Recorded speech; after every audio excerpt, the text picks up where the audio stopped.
Ladies and gentlemen, please welcome journalist, author, and American citizen, Tucker Carlson.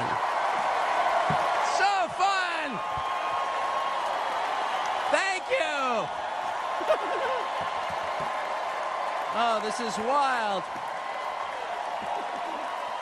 Thank you! I've been... Good to see you. Thank you.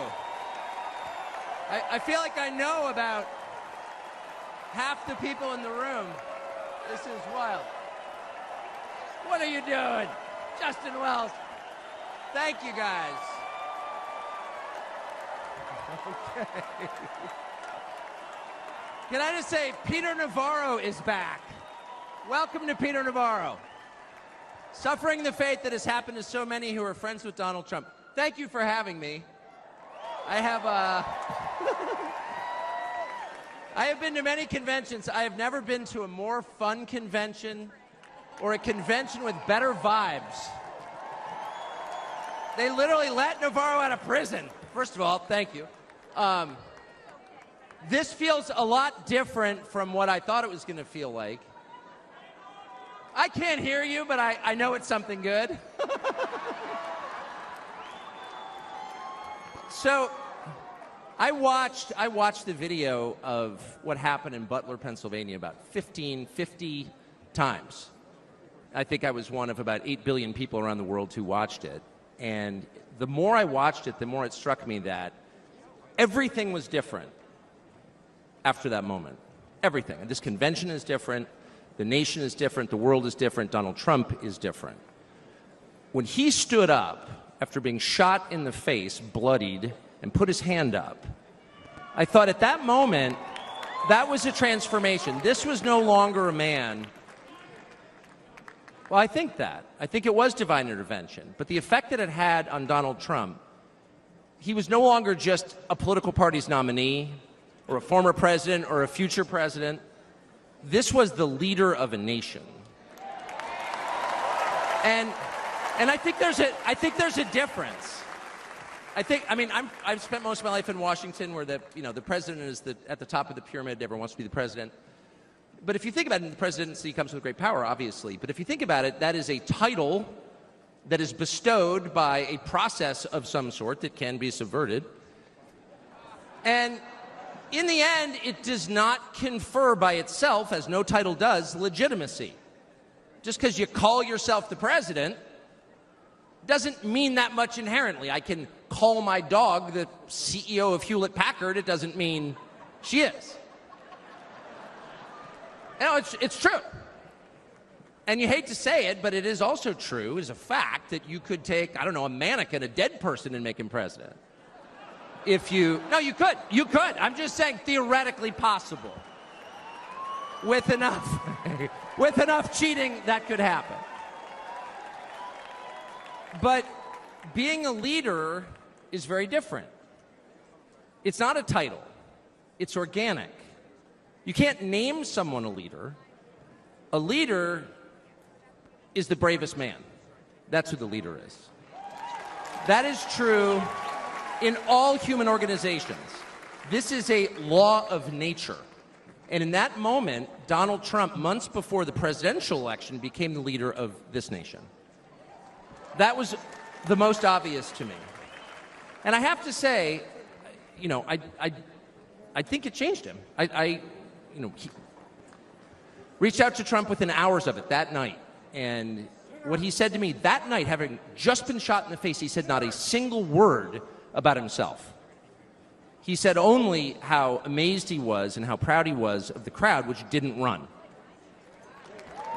And I thought two things. The first thing I thought was, well, of course they didn't run. His courage gave them heart. A leader's courage gives courage to his people. And the second thing I thought was, this is the selfish guy I've been hearing about for 9 years? Really? Not a word about himself? About his people, period. And the second thing I noticed, which I don't think anyone has remarked upon in public, but I'm just going to since I don't have a script, like why not, is that he turned down the most obvious opportunity in politics to inflame the nation after being shot. to inflame the nation, which is an opportunity that almost every other politician I've ever met, and certainly his opponents, would have taken instantly. And they would have said, well, what is this? How did he get shot? Like, how did this happen? And those are real questions that we have to get to the bottom of. But in the moments, the days, the week after the shooting, he did not say that. He did his best to bring the country together. And I thought, this is the divisive figure? This is the irresponsible person? No. This is the most responsible, unifying behavior of a leader I think I've ever seen. So the question is, where is he leading us? And I could go on for hours, but let me just sum it up. I do think the entire point from the famous escalator ride 9 years ago until today of Donald Trump's public life has been to remind us of one fact, which is a leader's duty is to his people, to his country, and to no other. That's the point. That's the only point. And another word for this is democracy. Democracy, in case you're a little sick of being beaten in the face with democracy on television, actual democracy is the proposition that the citizens of a country own that country. They're not renters, they're not serfs, they're not slaves, they are the owners of the country. And for that to be true, their leaders have to represent them, which is another way of saying they have to do what the people want them to do, or a close approximation thereof. But if they completely ignore what people want, not just 1 year, but generationally, say for 50 years, then it may be, I don't know what, it's not a democracy. And so I think the entire Trump project, paradoxically, is attacked as an enemy of democracy, is to return democracy to the United States. Hey, let's pay attention to what people actually want.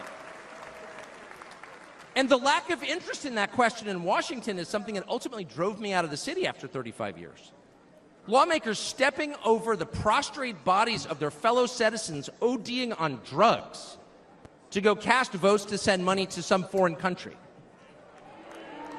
Yeah, actually, we've lost more Americans from drugs in the past 4 years than we lost in World War II. Yeah. Our bloodiest war, more than we lost in World War II. Does anybody care?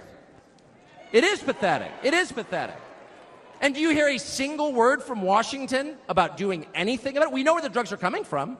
We know the supply routes. The U.S. military spent billions bombing the Ho Chi Minh Trail. You don't see our commander-in-chief suggesting that we use our military to protect our country or the lives of its citizens. No. That's for Ukraine. And it's too much, actually. It's too insulting. It's too insulting. It's a middle finger in the face of every American. It's a very clear statement, which is unmistakable. And that is, we don't care about you. And Donald Trump, whatever you say about him, and I think he's a wonderful person. I know him well. By the way, the funniest person I've ever met in my life, actually. You can't be funny without perspective. Or without empathy, which is true. But everything else about Trump aside, he actually cares. Because he's interested in the people who live here, because that's his job. A father's job, his duty is to his family. An officer's duty is to his men. A president's duty is to his citizens. And he seems to be the only one who thinks that. And in his choice for vice president, J.D. Vance, he's made that really clear. J.D. Vance, I'll say this about him, is a thoroughly decent man, and I'll just admit it, a friend of mine, one of the very few politicians in Washington who actually is very close to his own wife, which is wonderful to see. And she's wonderful, actually. But J.D. Vance has views that are closer to Trump's voters than anyone else in Washington in office. Therefore, he's the vice president. That's called democracy. So I will stop on just one point, and that is what's happened over the past month since the debate, and particularly on Saturday in Butler. I think a lot of people are wondering, what is this? This doesn't look like politics. Something bigger is going on here. I think even people who don't believe in God are beginning to think, well, maybe there's something to this, actually. And I'm starting to think it's going to be okay, actually. I do think that. The day after the midterm elections in 2018, Antifa came to my house. The Democratic Party's militia, okay? I was at work. It was obvious when I was at work because it was public. My wife was home alone. They tried to come in through the front door. They terrorized her. She hid in our pantry. It was on television. It was horrible, actually. It was, I mean, I'm not whining about it. I wasn't getting shot in the face, but it wrecked our day.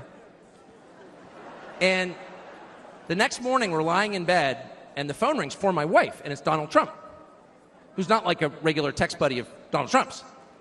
She picks it up. Hello? Susie, it's Donald Trump.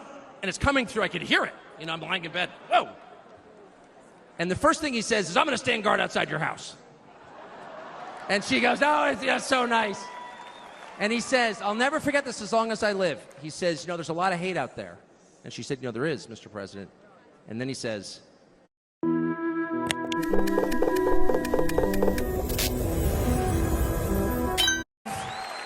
I don't think it's human love. And I'll just stop with this. I'm not always convinced that I'm on the right side. I've been on the wrong side many times. You'll never hear me say, I'm on God's side, or God's with me, or even I'm with God. I want to be. Not sure I am. But I will say this unequivocally and conclusively. God is among us right now. And I think that's enough. God bless you. Ladies and gentlemen, please welcome Golf General